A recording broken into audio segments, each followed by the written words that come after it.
Nah jadi ini kalau sobat cuan nanya sebenarnya kalau uang 1-2 juta mau apa nih. Dulu kan udah pernah tahu pertanyaan tuh. Ada uang 1-2 juta mau gimana. Lu ikut IPO aja selama setahun, uang lu beggar.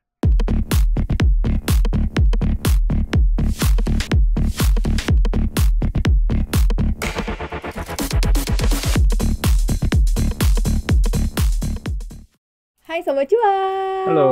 Seperti biasa, ketemu lagi bareng kita berdua di sini. Siap-siap untuk ngobrol di pantauan saham, makin paham makin Cuan pastinya ya. Maria Katarina dan juga gua Triputra dari tim Research CNBC Indonesia sudah siap untuk membahas rahasia cuan. gue berapa Ngeblank ya. Gue bahas apa ya? Rahasia cuan. Emang karena di sini cuma ada tips-tips mencari cuan ya. Apalagi mau ada initial public offering atau IPO begitu ya, yang namanya EIPO. Bener gak sih? Electronic Initial Public Offering. Di laman cnbcindonesia.com udah pernah ditulis nih 15 Maret lalu nih 2022 dibilang katanya untuk memudahkan para pembeli, Bursa Efek Indonesia menyediakan pembelian saham initial public offering IPO melalui website resminya di eipo.co.id. Apa sih ini? Mungkin ada yang update, ada yang udah tahu, tapi mungkin banyak yang belum tahu nih Sobat Cuan Put. Ya jadi gue ceritain historinya dulu ya. Historinya biar Sobat Cuan lebih ngerti kenapa dimunculin IPO ini. Jadi dulu itu kalau lu pengen ikut saham, lu mau beli saham IPO itu lu harus ngantri. Ya, ngantri. Jadi lu ke BAE, Biro Administrasi Efek, lu ngambil forum FPPS apa segala, lu isi, lu pengen mesen berapa, terus lu setor ke banknya manual gitu. Jadi nggak bisa lewat ini HP lu kirim zaman dulu. Enggak, ini 2020 sebelum ada IPO. Jadi IPO biasa gitu. Terus lu store, lu balik ke BAE-nya, ngasih for apa namanya bukti transfernya apa segala, baru lu dapat konfirmasi kalau pemesanan. Nanti setelah berapa hari kemudian lu baru dapat konfirmasi penjatahan dan dapatnya dikitnya minta ampun. Terus lu bisa baru uangnya dibalikin gitu. Jadi lu ke bank lagi buat ambil uangnya. Jadi ribet banget dan lu harus benar-benar manual ke BAE-nya. Jadi susah banget apa namanya buat retail. Jadi retail sekarang tuh beruntung banget. Kalau retail dulu kayak susah ya, iya, ribet banget, susah banget. Dan parahnya itu dulu tuh dimakan di monopoli sama bandarnya tanda kutip liquidity providernya. Jadi dulu itu gue kasih tahu retail itu cuma dapat jatah 1% dari jumlah saham. Dari jumlah 100%. Iya, cuma dikasih 1% buat retail kan nggak masuk akal. Itu 1%-nya kadang-kadang dimakan sama bandarnya. Jadi bandar juga ikut pooling. Iya, jadi gua kasih tahu lu misal contohnya lu mesen 100 juta ya. Lu palingan dapat cuman 50.000. Yo lo jauh amat. Makanya 100.000 gitu itu 0,0% kan. Iya. Jatanya kan. Itu gua dokumen formulir FPPS masih banyak tuh. Karena lu berapa dapat 50.000. Iya. Dulu kan belajar kan kayak gitu. Iya. Ikut IPO dapatnya berapa 50.000. Dapat 5 lot, 7 lot gitu. Jadi bener-bener kecil banget. Lu masukin 100 juta, lu masukin dapatnya dikit banget gitu. Nah kalau sekarang itu tuh udah lebih demokratis di pasar modal ini. Jadi retail bisa dapat jumlah saham lebih banyak. Jadi kalau retail ini banyak yang protes di forum. Oh gue cuma dapat 1% nih, gue cuma dapat 2% nih. Gitu. Protes pun dapat dikit banget. Gue kasih tahu itu dulu lebih parah banget. Itu dulu cuma 0,0% gue kasih tahu. Dulu 100 juta kalau cuma 50.000, 100.000 ya hitung aja. Iya 0,0% kan itu hitungannya kan. Kalau sekarang lu dapat 1% tuh. Ya 100.000 dapat 100 juta dapat 1 juta udah lumayan, masih mending gitu loh. Karena dulu tuh parah banget kondisinya karena yang dikasih jatah ke retail cuma 1%. Gitu sekarang itu udah naik. Jadi sekarang aturannya itu tuh kalau misalnya lu IPO di bawah 150 miliar kalau nggak salah gue tuh jatah retail minimal 20 miliar. Oh lumayan. Ya jadi gede. Jadi misalnya orang IPO 60 miliar itu kan sepertiga udah dipindahin ke retail. Gitu. Jadi retail dapat jatah gede. Lu bayangin misalnya kalau misalnya di 150 miliar itu biasanya 10-15% dan ada clawback ya kalau di atas 150 miliar gitu. Jadi ada clawbacknya. Kalau misalnya retail ada misalnya over itu apa sih? Bid and over. Enggak bukan oversubscribe. Bisa oversub itu jatahnya tuh ditambahin jatah retail. Jadi dikasih lagi. Iya, kalau oversubscribe ditambahin jatah retail. Ya makin gede secara presentasi gitu. Jadi biasanya bisa sampai 7,5%, 10%, 15% kalau saya IPO-nya besar gitu. Jadi ya jatah retail sekarang banyak. Jadi kalau lu pesen banyak ya lu dapat 3-4% ya. Berarti udah gede hitungannya. Kayak Goto gitu harusnya bisa ya. Bisa gimana? Harus dapat dari IPO. Iya, semuanya pasti dapat IPO. Rata-rata semua beli IPO dan ini masih banyak yang nggak dapat juga katanya. Apa? Masih banyak yang nggak dapat. Karena salah cara pemasarannya salah. Ini menarik ini gua. Salah karena lo salah cara mesinnya. Ini menarik ini gua ajarin dari awal deh cara kalau selalu pesan EIPO. Jadi EIPO itu sebenarnya bagi gua tuh uang gratis tanda kutip. Kenapa kalau lu kagak greedy nambah di market, pasti lu untung. Apalagi kalau ada warannya. Terlepas dari banyak kasus-kasus kayak misalnya GTSI apa segala yang hari pertama ARB itu tuh lu bisa detect duluan. Pertama kalau lu lihat semakin kecilnya IPO, semakin besar kemungkinan sukses. Misalnya IPO cuma 70 miliar, 80 miliar. Biasanya sukses. Hari pertamanya ARA. Ya udah lu ARA, lu buang ARA aja, atau lu kalau selalu pengen cuan lebih ya lu besok jual. Atau tapi biasanya lu jual hari pertama itu nggak rugi kalau misalnya nilainya kecil dan ada warannya. Lu lihat beberapa IPO yang ada waran itu biasanya hari pertama untung. Cuman orang greedy, udah ARA nih, gue pengen nambah lot nih, gue cuma dapat dikit ya. Itu yang jangan. Itu yang salah, jangan kayak gitu. Kalau lu pengen ya lu IPO, lu beli pesan IPO hari pertama ARA, ketika ARA-nya lepas lu buang. Itu yang benar. Nah ini caranya dulu. Ini kan mekanismenya nih. Nah caranya biar tadi dapet. Ya ini caranya itu, ini gue jelasin dulu kan lu kan happy lu itu ya, happy lah. Kemungkinan besar cuannya itu tinggi gitu. Betul, makanya caranya gimana? Abis ini banyak yang ngantri di IPO. Makin rame nanti. Jadi IPO ini pertama lu kalau lu mau daftar, lu daftar dulu. Iya. Ya lu masukin sekuritas lu.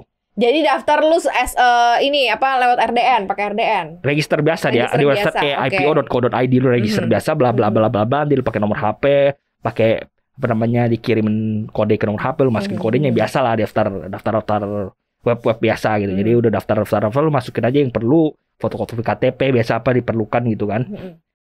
Kalau udah daftar semua, biasanya tuh disuruh konfirmasi ke sekuritas. Jadi lu harus konfirmasi. Biasanya sekuritasnya cepet. Biasanya nggak nyampe 1 hari udah dikonfirmasi. Kecuali YP itu bapuk banget, suka cancel. Ngerai aset ya. Itu kalau lu daftar IPO bapuk banget. Kode broker YP. Sebut aja, nggak apa-apa.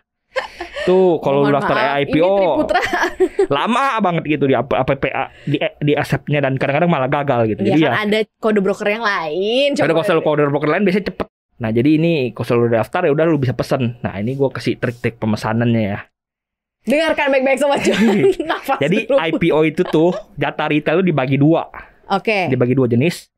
Satu jatah untuk retail kecil dan retail besar. Ya, istilahnya kayak gitulah gue sebutnya. Sama-sama retail tapi yang kecil dan yang besar ya. Retail besar. Kalau yang besar jadi 2/3 jatah retail dikasih ke retail besar. 1/3-nya dikasih ke retail kecil. Retail kecil itu yang mesen di bawah 100 juta. Retail besar itu mesen di atas 300 juta. Kan? Jadi dari 100 juta. Misalnya ada jatah retail 20%nya dibagi 2 lagi, 2/3 buat yang besar, 1/3 buat yang kecil yang di bawah 100 juta. Jadi kalau selalu kecil, misalnya uang lu nanggung 150 juta atau 105 juta atau 110 juta, lu pesen 99 juta aja, mending 99,9. Karena biar dapat yang jatah retail kecil 1/3 itu. Iya, 1/3. Kenapa? Karena biasanya jatah retail gede ini mesennya miliaran, 20 miliar, 30 miliar. Jadi secara persen biasanya itu yang dapat yang mesen di bawah 100 juta itu dapat lebih gede secara persen dibandingkan dengan yang mesen di atas. Yang di 2/3 ini karena mainnya udah miliaran. Iya. Bahkan dalam beberapa kasus ya, lu mesen 99 juta sama lu mesen 150 juta dapat lebih banyak 99 juta. Lu mesen 99 dibandingkan lu mesen 200, lebih banyak 99. Jadi kalau uang lu nanggung, mending lu pesen 99 aja. Atau lu pisah 2 RDN, tapi 2 nama. Namanya beda. Ya pacar lu kayak istri lu, suami lu kayak gitu. Selingkuhan lu. Adik lu, kakak lu, keluarga lah gitu. Lu bikin banyak akun kalau lu pengen pesan lebih dari 100 juta. Jadi 99,9 gitu. Biasanya triknya tuh kayak gitu untuk mesen supaya dapat maksimal. Nah jadi ini kalau Sobat Cuan nanya sebenarnya kalau uang 1-2 juta mau apa nih. Dulu kan udah pernah tahu pertanyaan tuh. Ada uang 1-2 juta mau gimana. Lu ikut IPO aja selama setahun, uang lu beggar. Gitu? Cuma punya 1 juta, 2 juta ikut ngantri IPO, ikut ngantri gitu. Pasti uang lu beggar setahun.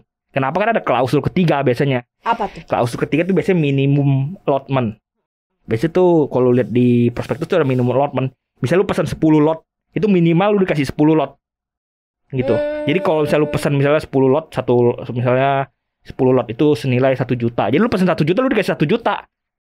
gitu. Malah makin kecil makin dapat. Iya, makin dapat secara persen makin gede. Makin gede. Iya, makanya kalau dapat 1 juta, ARA 2 kali 3 kali, uang lu udah beggar. Lu ikut IPO selanjutnya udah muntah, udah cuan muntah lu. Iya kan? Apalagi ada warannya kan gratis. Makanya gue bilang, iya ada uang gratisnya dalam iya, ada uang kutip. gratis ya. Makanya gue bilang, ya ini teknik memilihnya ya, tekniknya sebelum, karena udah mau diusir sama produsernya ya.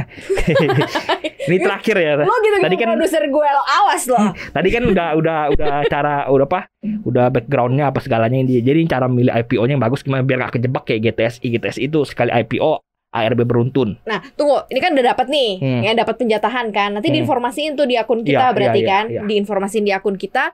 Jadi semuanya nih semuanya auto, iya auto, kan? Nanti di refund juga auto langsung masuk ke RDN. Lu enak banget gitu. Itu dia makanya. Jadi maksudnya lo nggak usah konfirmasi gue baru tadi masuk di IPO, lo nggak usah ngomong ke broker lo nggak usah ngomong ke ininya kan, apa namanya. Jadi semua udah automatically gitu kan. Nah, abis itu begitu dibuka nih IPO-nya, artinya mulai nih mereka melantai gitu. Pada saat itulah waktunya jualan atau nunggu dulu? Ya waktu IPO itu. Kalau rule dari gue ya biasanya kalau nggak arah lu jual aja nggak apa-apa. Oh gitu. Ya kalau nggak arah jual aja untung kok gitu. Kalau saya naik lagi ya udah lu udah untung gitu aja kok repot. Iya. Tahu yang kayak gini. Kalau nggak arah jual. Gila. Warannya juga biasanya jualan hari pertama paling mentok hari kedua. Warannya juga ada ya di situ ya. Jadi kita bisa langsung pas juga ya. Biasanya lu jual waran tuh hari pertama karena biasanya muncaknya nih hari pertama. Kalau nggak arah, kalau warannya nggak arah ya, kalau warannya arah ya lu tunggu lepas arah gitu. Jadi pertama itu satu lu kalau udah nggak arah buang waran dan induk. Kalau induk nggak arah, buang aja waran dan induknya. Kalau naik lagi biarin aja, lu udah untung kok cari IPO lain. Kedua itu misalnya induk arah, warannya kagak arah, itu warannya lu buang aja di hari pertama atau hari kedua karena biasanya muncaknya di situ. Kalau warannya nggak arah. Masih manggung ya, hari 1 hari 2 masih oke lah. Iya gitu. Kalau misalnya ketiga itu warannya arah sama induknya arah, ya udah lu hold aja sampai kedua-duanya udah nggak arah lagi. Gitu. Jadi sebenarnya gini nih, kan lucu banget karena banyak sobat cuan yang IPO hunter, terus ngantri-ngantri pada saat di secondary market. Jadi baru mereka listing, terus kemudian baru lu sibuk batbit ya, gitu ya. Itu biasanya kena makan badar itu orang-orang itu. Ternyata kan ada mekanisme ini. Ya yang ini yang cuan sekali kamu. tapi cuannya sebenarnya nggak banyak kalau main gede. Nah nggak apa-apa kan. Tapi kalau main kecil cuannya muntah-muntah loh. Nah itu dia makanya. Jadi sobat cuan yang katanya uangnya cuma terbatas. Iya, kalau uang terbatas lu udah ikut IPO dah. Beggar duit lu. Ada solusi. Tutup mata beggar itu. Wah, gila. Nih kalau ada yang mau kita bahas lagi. Nih terakhir nih sebelum diusir. Lu jangan itu produser gue. Jadi ini pilihnya saham apa ya biar gak kejebak GTSI. Jadi dulu kita tuh ada saham namanya GTSI. Maksud gue apakah semua yang akan IPO lo boleh hajar atau gimana? Nih dulu nih kan ada cerita nih ada perusahaan namanya GTSI IPO kan. Lu tiba-tiba semuanya dikasih 100%. Jadi lu pesen 100 juta dikasih 100 juta, lu pesen 1 miliar dikasih 1 miliar. Itu tanda-tanda saham mau longsor. Itu ngacok banget gitu ya. Nggak laku ya. Nggak laku. Jadi itulah bakal longsor. Kalau lu sial-sial dapat kayak gini, lu jual hari pertama di ARB. Tutup mata rugi nggak apa-apa, jual hari pertama di ARB akan dibalikin tempat lain. Kalau udah ada indikasi seperti itu berarti. Iya, kalau selalu dapat allotment, kalau selalu udah sial dapat allotment itu, lu jual hari pertama nggak apa-apa. Nah, untuk menghindari saham-saham kayak gini, lu pilihin tuh ada tier-tiernya yang lu pilih. Pertama kalau ada waran, lu ambil aja, nggak mungkin rugi kalau ada waran. Gitu, nggak mungkin rugi. Contohnya paling gampang Nano itu kan pas dibuka tiba-tiba diguyur kan, langsung diguyur, langsung ada bid gede di harga event gitu kan buat nakut-nakutin retail. Retail kan jual-jual cut loss, tapi ada warannya. Jadi kalaupun lu cut loss, warannya nutupin, lu nggak bakal rugi. Gitu. Oke. Jadi kalau ada waran tuh, apalagi kalau warannya 1/1, 8/10, 1/2, warannya perbandingan gede, itu pasti untung. 99,9% untung lah. Jadi kalau ada waran ambil aja tutup mata. Gitu, mau sektor ini, mau sektor itu kayak apa ambil aja. Karena kalau ada waran biasanya untung. Ya seperti gue bilang cerita jualnya kapan ya? Tadi gue bilang kalau nggak arah jual gitu. Waran dan induk kalau nggak arah jual.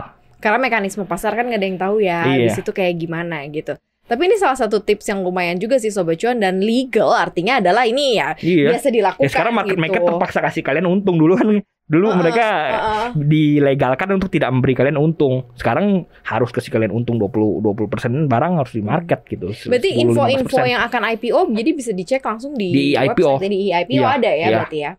Selanjutnya nih yang kedua nih, kalau misalnya udah waran ambil ya. Kedua ini kalau profitnya kecil ambil aja nggak apa-apa, nggak usah takut. Jadi lo nggak selalu mengharap arah di hari pertama gitu ya, karena belum tentu kan. Rata-rata arah di hari pertama kalau profitnya kecil. Misalnya di bawah 100 miliar, di bawah 100 miliar arah hari pertama, tapi hari-hari berikutnya longsor. Tapi udah arah hari pertama kalau ambil ya jual udah untung gitu ya. Makanya jangan di hold. Biasanya orang yang salah itu yang nge-hold atau yang ngambil lagi di market. Itu yang amsyong. Lu kalau lihat hari IPO kecil ini, untung semua hari pertama. Kagak ada yang kagak untung rata-rata. Yang di bawah 100 M, yang setahu gua semua itu untung arah hari pertama, longsor hari kedua sampai ambruk parah gitu. Tapi ya sekali lagi untung gitu. Ya pertama misalnya ada waran, misalnya kecil gitu. Itu ambil aja. Kedua misalnya biasanya kalau ada nama-nama besar di dalam IPO itu terbang. Kayak misal ada MR ada nama besarnya, IRG ada nama besarnya, Goto juga terbang kan, Buka juga sebenarnya terbang, kan dua kali arah, tapi orangnya aja yang greedy ngambil lagi. Bener, kalau ikut IPO sebenarnya udah cuan 50% lebih 60%. Ya kalau ada nama-nama besar biasanya juga terbang gitu. Ya pantau aja, apalagi kalau ada nama besar terus ada warannya kayak WIRG, ya udah most likely udah cuan gitu, walaupun profitnya nggak kecil gitu. Jadi tapi syaratnya cuma satu ya, tidak ada cinta di sahamnya. Iya. Udah untung turun, ya kalau untung buang aja gitu. Naik lagi ya bukan jodoh lu gitu. Iya deh. Ada tempat lain IPO baru gitu kan, lu dapet dana buat IPO baru kalau lu jual. Iya, gitu. Makanya kenapa kita tidak memanfaatkan begitu kan untuk mencari lagi cuan, pudi-pudi cuan ya sobat cuan ya. Thank you banget. Putra sudah mau diusir oleh produser saya. Thank you udah dengerin kita hari ini. Jangan lupa untuk denger kita di Spotify, Apple Podcast, Google Podcast dan juga Anchor. Follow akun Instagram di @cuap_cuan. Dan juga subscribe, like, share juga YouTube channel kita di Cuap-Cuap Cuan. Jangan lupa Paham juga tayang di CNBC Indonesia TV. Thank you Sobat Cuan. Happy Cuan. Bye.